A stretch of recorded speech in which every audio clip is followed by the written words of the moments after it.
A potential environmental disaster in the pristine waters of the Red Sea. This oil tanker has been moored here off Yemen's western coast, about 8 kilometers from a SALIF port since 2015. It's holding an estimated 1.14 million barrels of crude oil. Experts say the ship's structure is deteriorating, and earlier this year, water breached its engine rooms. In July, the UN warned the tanker called the Sapphire could spill 4 times as much oil as the Exxon ferries, which ran aground in Alaska in 1989, spilling 37,000 tons of crude. There are also fears the ship's unstable cargo could explode if fire breaks out on board. If the tanker explodes, it will cause devastating economic and environmental consequences in Yemen. It might even be more powerful than the explosion in Beirut. Environmentalists expect the pollution could reach Bab el-Mandab and the Swiss Sea Channel in the north. This looming environmental catastrophe has prompted the UN to dispatch a team of engineers to evaluate the risk. But the team is yet to start work. The UN Security Council has appealed to the Houthi authorities who control parts of Yemen, including capital Sana'a, to give unconditional access to the team.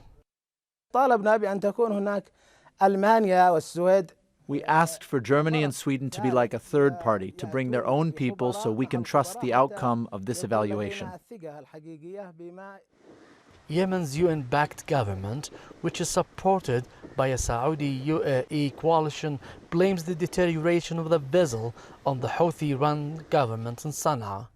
The oil company in charge of the vessel says the situation further deteriorated after the Saudi-UAE coalition blocked an oil shipment that was to be used in its cooling systems.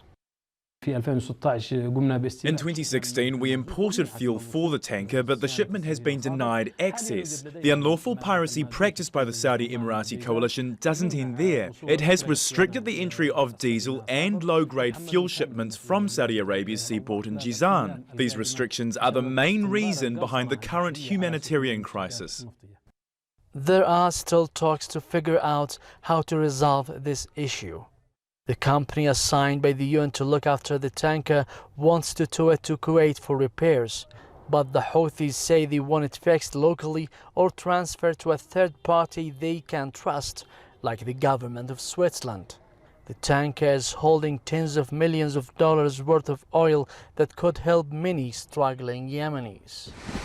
The United Nations has stressed the urgent need for stopping the threat posed by the Sapphire oil tanker, but many here hope the international attention this story has brought can bring Yemen's warring sides back to the negotiating table with the aim of ending the conflict.